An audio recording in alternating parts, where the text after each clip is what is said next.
Mis me teeme on, uurime, kuidas Eesti inimesed COVID-haigust põevad. Lapsed ja alla 40-aastased põevad haigust reeglina kergelt.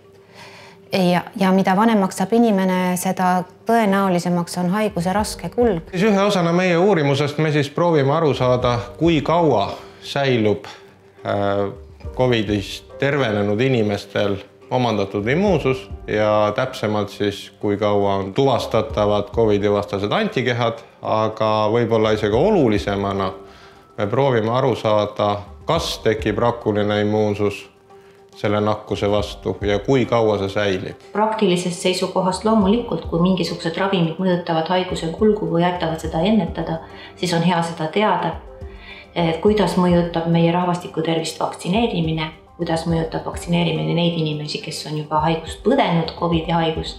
Et need kõik on väga olulised küsimused, mis võivad ühel hetkel oluliseks saada iga indiviidi jaoks, kes peab tegema oma tervise jaoks otsuse. Ja siis on hea, kui arstidel on olemas info, millele toetuda, et teha mõistlikke ettepanekuid inimestele.